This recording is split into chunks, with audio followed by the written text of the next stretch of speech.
నిన్న మీరు చూశారు, ఈ జిల్లాలోనే పక్కన పల్నాడు జిల్లాలో ఏం జరిగిందో మీరు చూశారు. అంటే బుకాయించేసి తప్పు చేసి మళ్ళా ఎదురుదాడి చేస్తున్నారంటే ఎలాంటి విధానాలు ఉన్నాయో మనం ఒక్కసారి గుర్తుపెట్టుకోవాల్సిన అవసరం ఉంది. అందుకనే ఇక్కడ మీరందరూ చూసినప్పుడు నేను ఒకటే మీ అందరికీ హామీ ఇస్తున్నా, టెక్నాలజీతో జీరో క్రైమ్, అది ఏదైనా కావచ్చు. రేపు రాబోయే రోజులు ఇష్టానుసారంగా గంజాయి అమ్ముతాం, గంజాయి సేవిస్తాం, గంజాయి పండిస్తాం. మమ్మల్ని అడగద్దంటే మాత్రం కుదరదు, తాట తీస్తామని మరొక్కసారి హెచ్చరిస్తున్న వీళ్ళందరినీ. ఆడబిడ్డల్ని గొడవ చేస్తాం, వేధిస్తాం, లేకపోతే అత్యాచారాలు చేస్తాం. కానీ మమ్మల్ని అడగద్దంటే ఒకటే హామీ ఇస్తున్నా, అదే అలాంటి వారికి చివరి రోజు అవుతుందని మరొక్కసారి హెచ్చరిస్తున్నా. తమాషా అనుకోవద్దండి. ఒకప్పుడు లేనప్పుడే చూపించా, టెక్నాలజీ లేనప్పుడే చూపించా. ఇప్పుడు పగడ్బందీగా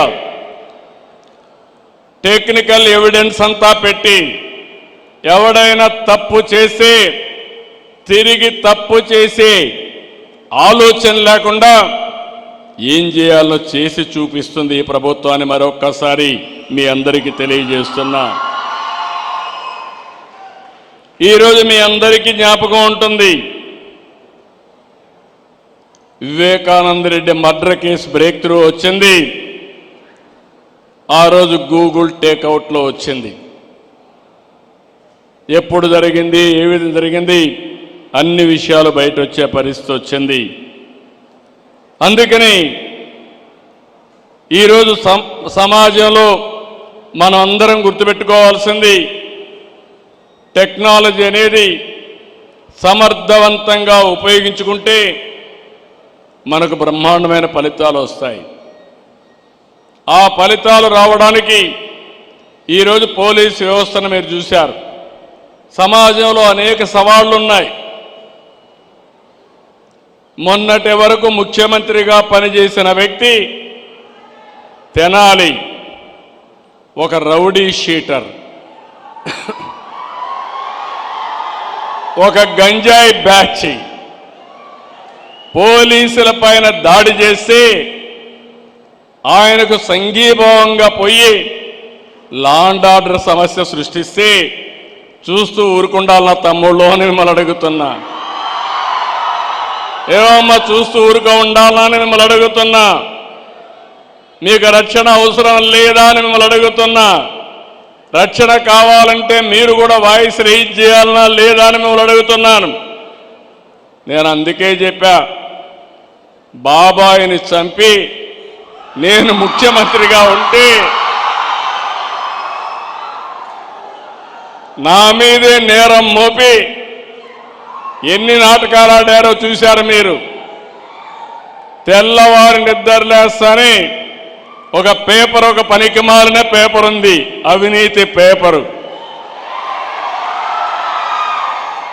ఆ పేపర్లో ముందు రోజు చూస్తే టీవీలో గుండెపోటు, పోస్ట్ మార్టం చేసిన తర్వాత మొత్తం డ్రామా మార్చేసి మా నాన్న లేడు, ఇప్పుడు చిన్నాన్న చంపేశారని డ్రామా మార్చేశారు. తెల్లవారి నిద్రలేస్తానే నారాసుర రక్త చరిత్రని ఆ కత్తి నా చేతిలో పెట్టి నేరం నా పైన వేశారు.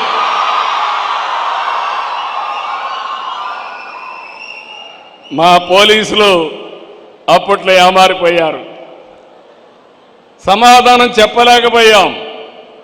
ఒక్క విషయం మిమ్మల్ని అడుగుతున్నా, ఆ రోజుగానే నేను నేరస్తుల్ని అరెస్ట్ చేసుంటే మళ్ళీ ఎవడన్నా అలాంటి నేరం చేస్తాడా అని మిమ్మల్ని అడుగుతున్నా. చేస్తాడా తమ్ముళ్ళు? అంత దారుణంగా గొడ్డలితో మనిషిని చంపచ్చు కానీ చంపచ్చు అని అనడం లేదు. ఆ గొడ్డలితో నరికిన విధానం,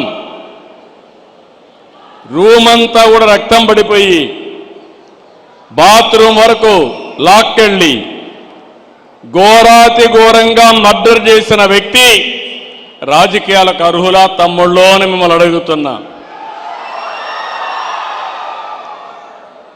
అలాంటి వాళ్ళ వల్ల ఈ రాష్ట్రానికి లాభం ఉంటుందా అని మిమ్మల్ని అడుగుతున్నా.